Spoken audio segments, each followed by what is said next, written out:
Isa na naman solo moto camping experience may babahagi ko sa inyo. Halika't samahan ako sa kwento ng camping na ito. Mag-i-enjoy nga ba tayo or hindi sa camping ko na ito? Yung experience na yun yung nagdala sa amin kung paano maging independent. Good day mga kaibigan, arangkada tayo sa panibagong moto camping adventure. So this time nasa 7-Eleven tayo, bumili lang ako ng pangkape natin. So may prospect tayong area kung saan tayo ng tent, but titignan natin kung makakadaan yung motor natin. Yung Mount Ugo natin hindi natuloy kasi syempre busy sa church namin, may practice ng choir for anniversary kasi, so need namin mag-practice. Bali ngayong araw na to, holiday kasi ngayong araw na to, so walang pasok.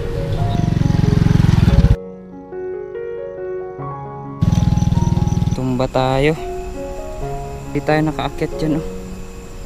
Dumulas yung gulong natin, nahirapang umakyat, napaatras tayo. Dito na tayo sa area natin na pagtatayuan ng tent natin. Ang inisip ko kasi, syempre dito sa malapit sa ilog, kailangan ko ng silong pag umaga na. Kasi syempre pag umaga na, sikat ang araw, mainit. Anong oras pa tayo uuwi? So nakahanap na ako. Ayan, goods tayo dito. At malapit siya sa ilog. Ayan, naririnig nyo ba? Ayan, ilog na yan. Kung tawagin dito sa amin yan, Karayan. At madali ang bagsak. Ano tayo? Tanggal ng gamit. Ito yung mga gamit ng pangsaing natin. Tent, pangtukod natin sa gitna ng tent. Natanggal. Sira yung tripod natin. Tanggal yung isang stand. Hindi na siya. Ito palang ano natin, place natin. Kinuhanan ko na rin ng bato sa para hindi sakit sa likod.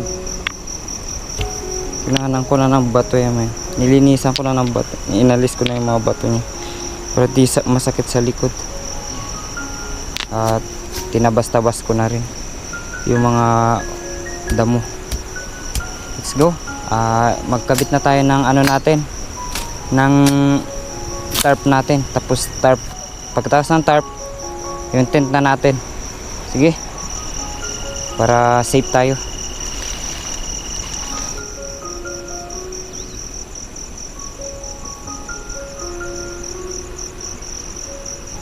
Yung tukod natin sa gitna.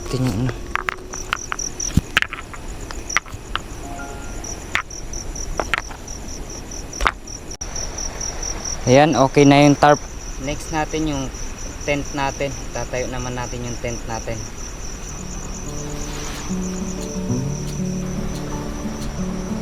Ayan, tayo na natin yung tent natin. Set up na natin na maayos. Pasok na natin yung mga gamit natin sa loob ng tent natin. And then mag-asikaso tayo ng pagkain natin. Gutom na rin ako no?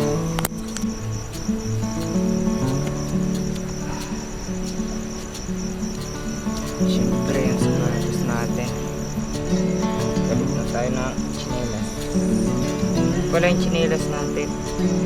Yan, bigay ito ni Ma'am Nadala sa akin. So shout out kay Ma'am Nadala. So thank you sa chinelas. Maganda siya. Pang siya, pang kapal ng spike ko. Maganda. Shout out kay Ma'am Nadala. Kasama ko sa church yung shout out din kay Kuya James. Kuya James, shout out sa'yo. Kasama ko yan sa church namin. Kuya James, si Kuya, yun sa mga kapatid ko sa pananampalataya. So shout out sa inyo. Salamat dahil nandyan kayo. Sabi nga nila sa akin, shout out ka naman. So yun, ito na. Shout out sa inyo.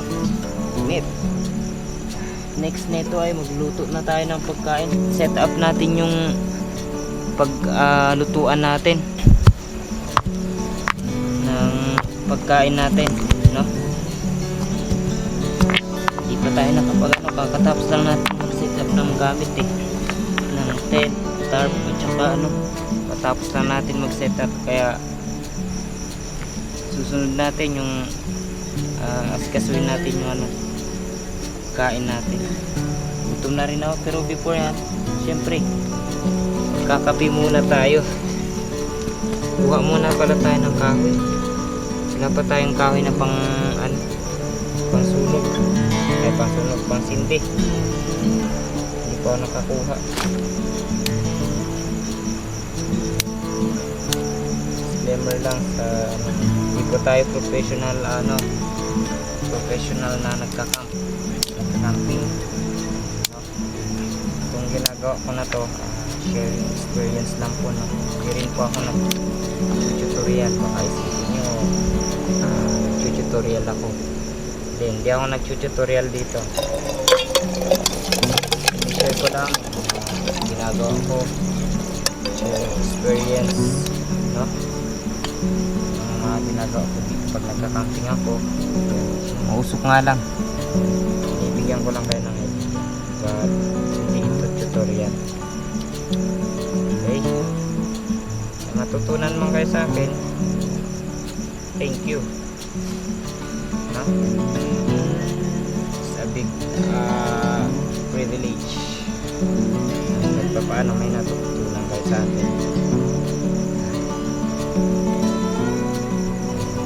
Yan. Okay. Habang naghihintay tayong kumulo yung tubig natin, asikasuhin na natin yung ulam. Adobo tayo ng sitaw. Timpla na tayo ng kape natin, at ito ang baso ang gagamitin natin. Maliit. Vitamilk. Pero ito talaga favorite kong dalhin, no? Kumulo na siya. Ahon na natin. Joke lang. Ganun talaga. Mahilig talaga ako sa kape. Dahil kumulo na yung tubig na to, kuluan natin yan. Basta kailangan pakuluan muna natin to. Wala tayong rep. Mangangamoy yan. Babaho. Chicken yan. Ihahalo ko sa mag-adobong sitaw ako. Kunti lang naman yun. Kaya wala sa ayos. Kumulo na yan. Kaso kiniwar ko, tatumba. Kumulo na yon, manok. Saing na tayo. Saing lang tayo ng sakto lang. Yung kaya lang nating ubusin ngayong gabi. At bukas, panibago na naman. Yan.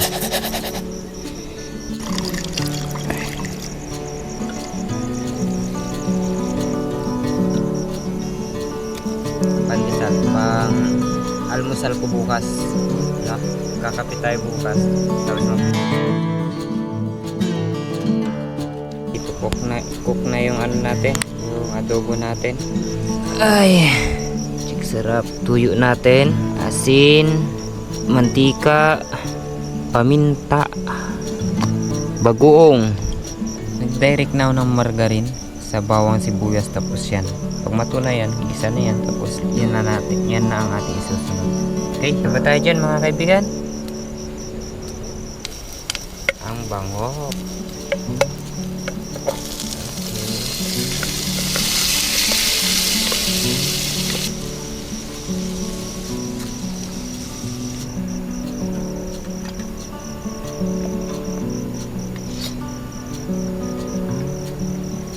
Kain na po tayo. Dahil nakaluto na tayo. Let's eat. Siyempre, hindi mawawala dyan bago tayo kakain. Pray muna tayo at magpasalamat sa Panginoon, no? Sa guidance, sa blessings na ipinagkaloob niya sa atin. Sa araw-araw na buhay na nangyayari sa atin, still have a blessing pa rin, na? Blessing pa rin. Naka-English, mali naman. Pero sa bawat oras, araw na lumilipas sa ating buhay, it's a blessing dahil nakakahinga ka, nakakagising ka sa umaga. It's a big blessing po yun. Magising ka sa isang umaga. Siyempre maraming tao dyan, magugulat ka na lang, hindi na nagigising pag umaga, no? So magpasalamat tayo sa Panginoon dahil sa Kanya naman nang galing lahat ito eh. Hindi naman pinagkaloob sa atin to kung wala siya eh. So let us pray. Gracious Heavenly Father, thank you sa kaya mo sa aming pagkakas, sa physical katawan, katawarin sa aming sarap. Isin niyo po ang puso't isipan at ikaw po siyang mag-ingat sa akin sa mga oras na ito. Babayan niyo po. Maraming salamat po sa lahat. All these things we have in Jesus' name. Amen. So, let's eat. Yan. Ang ulam natin, ano to? Half cook na adobong sitaw at palang. Palang kasi Ilocano sa amin dito. Palang ang tawag nito. Yan. Adobo tapos hindi ko hinalo tong chicken. Nilaga ko, nilagyan ko ng asin. Papaking ko na lang. So, let's eat. Masarap tong ano niya kasi pinaglutuan to ng adobo eh. So, lahat ng sabaw na ano, yung sabaw na hindi nakuha, nandito. Kaya malalasahan mo siya. Kahit wala ka pang ulam, hindi ko pa nilalagay yung ulam, masarap na siya. With coffee. Kanina pa tong coffee na to. Medyo naalatan ko yung gulay. Nadamihan ko yata ng ano, asin. Pero masarap siya, good siya sa lahat. May pagkaalat-alat, half cook pa. Tapos na tayo kumain at nagkakape na lang tayo ngayon. May natira tayong konti andun. Yan, bukas almusalin natin yan. Diyan din yung ulam. Ayan o. Almusalin natin bukas yan. Ayan, unang-una pala sa lahat, kung nakaabot ka sa video na ito, sa gabing ito, maraming salamat po dahil as of now continue ka pa rin nanonood. Kung nanonood ka ngayon, paki-comment naman po na life is beautiful ulit, na kung narinig mo ito. Paki-type naman po sa mga nanood, life is beautiful, dahil kung nakaabot ka dyan, ikaw ay isa sa pinakasulit kong manunood sa aking content. Ayan na. So, maraming salamat sa lahat. At after neto, yan, ready na yung higaan natin. Tulog na tayo. Then, panibagong pag-asa, panibagong bukas na naman ang ating haharapin. Sa panibagong bukas, syempre kalakip dyan ang panibagong pag-asa. Nagkabaliktad, no? So, yan. Maraming salamat sa inyo, sa inyong suporta. At paki-like naman po. And syempre kung hindi ka pa nakasubscribe sa aking YouTube channel ay mag-subscribe ka na rin, no? Upang mas updated ka sa video na aking ilalabas every week, no? So, maraming salamat and good night everyone.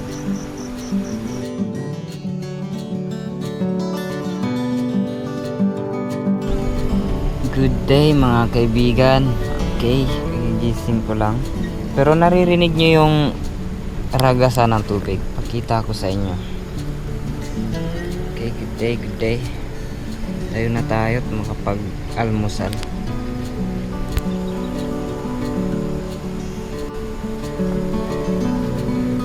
So yan talaga yung kabuuan ng setup ng ating ano. Diyan yung motor natin. At ang katabi natin ay ilog.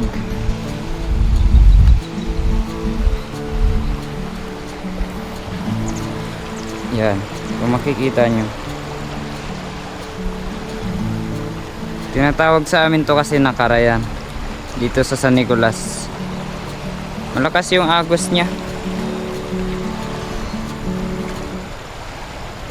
Nag-jacket ako kagabi kasi ano, medyo lumamig yung ano sa loob ng tent. Medyo lumamig kaya nag-jacket na ako.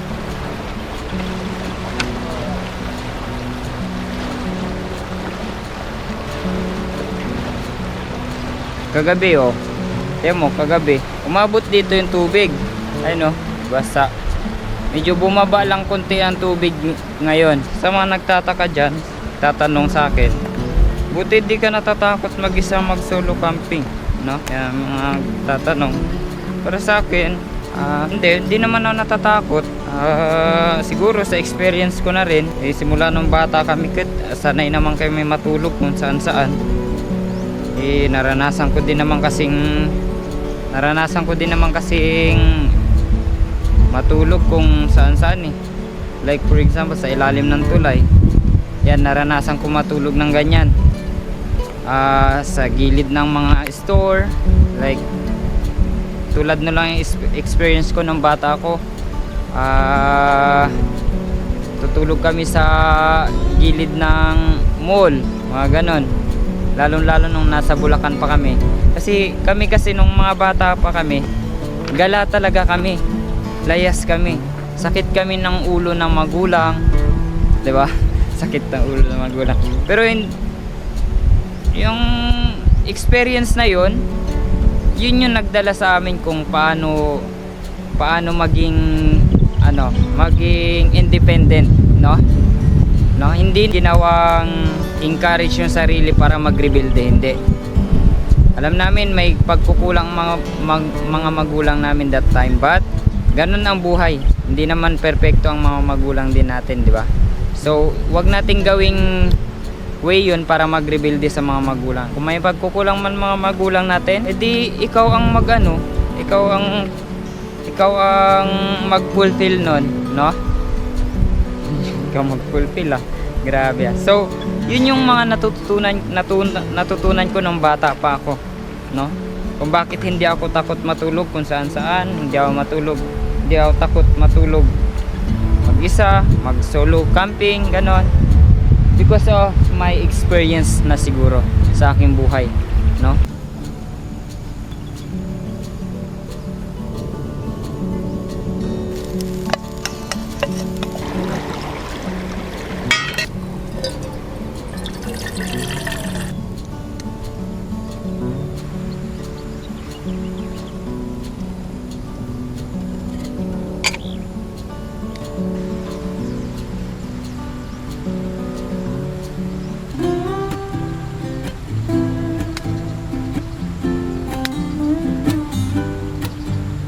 Ito ang ulamin natin ngayon. Itutuno natin ito. Tilapia.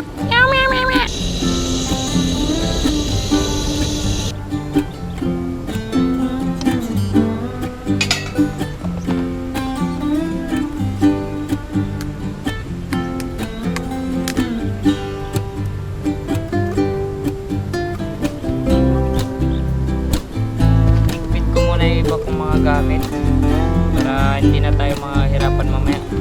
Tapos natin kumain kasi uwi na tayo eh.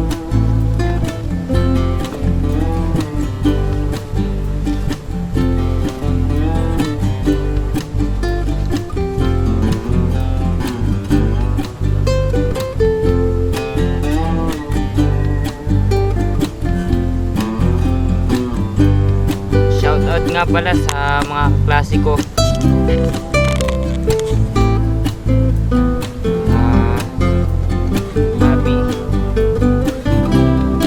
System ng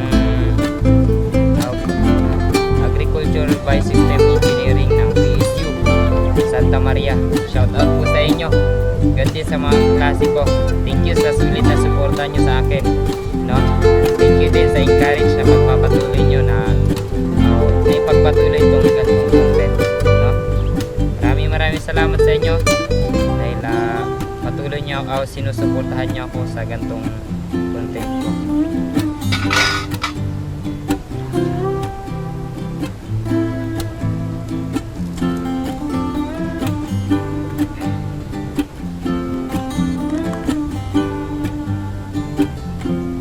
So ano pa nga ba? Kainan na. Kain na po tayo.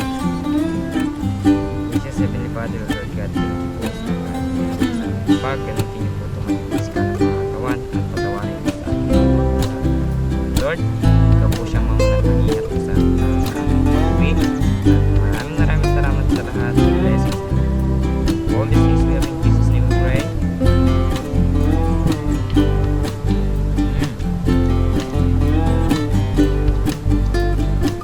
Good. Saktong-sakto lang yung pagkaluto ng tilapia. Malambot. At saka hindi siya sunog.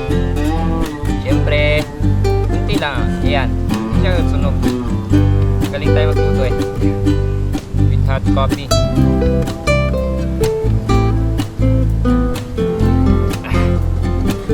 Pasulit ang pandesal namin. Okay, pakicomment na lang po. Life is good. Kung kagabi, life is beautiful. Ngayon naman, life is good. No? Kapi tayo dyan.